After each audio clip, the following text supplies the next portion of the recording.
Frank cherished dissent. And this, again, is different from any of my other experience in any other office.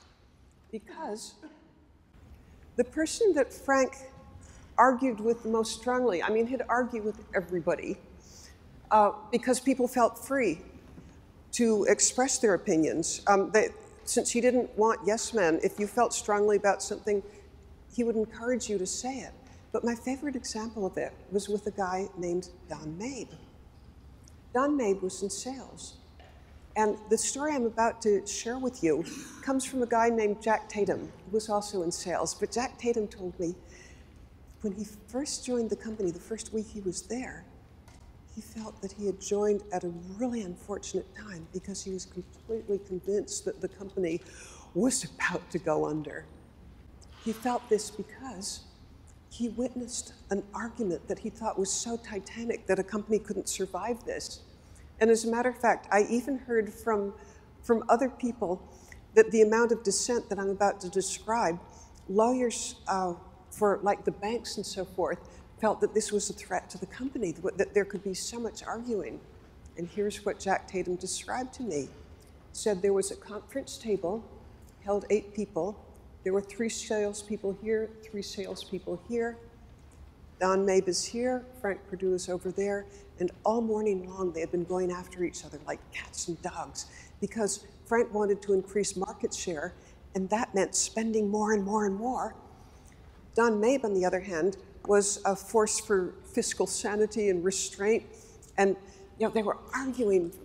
Don Mabe saying, "You're going to bankrupt us," and Frank saying, "Oh, but there are all these opportunities." And so clash, clash, clash. And Jack Tatum is witnessing all of this. And at one point, Don Mabe got so mad at Frank that he tore his glasses off. And he threw them on the table. It bounced. And it hit his boss, Frank Perdue, square in the chest. And Frank's reaction was, let's see, the glasses are on the table at this point, and he passes them to the person on his right, who passes it to the next person, and it ends up with Don Mabe. Well, as I said, Jack Tatum was just certain that the company was going to crumble with something like that. But here's what happened. He said at the end of the meeting, and that, it just continued with everybody clashing, but at the end, he watches Don Mabe and Frank walk out together, pretty much arms around each other. And the PS to that story is Don Mabe's wife was named Flo. And Don Mabe and Flo and Frank and I had dinner, and they were laughing over it. And the fact is, Frank loved the dissent.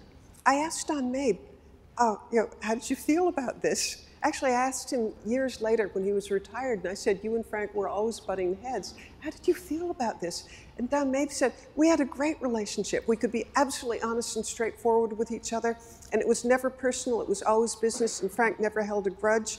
And it was business, it was fine.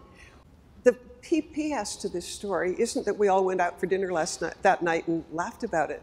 The PPS to the story is when Frank moved from CEO or president, the person that he appointed to succeed him was Don Mabe. He really, really, really did cherish dissent. And I think it was a wonderful thing because it certainly meant that Don Mabe was as engaged as possible because his opinions were listened to. And the fact that Frank didn't hold a grudge, that he valued dissent, I think helped make for great decisions.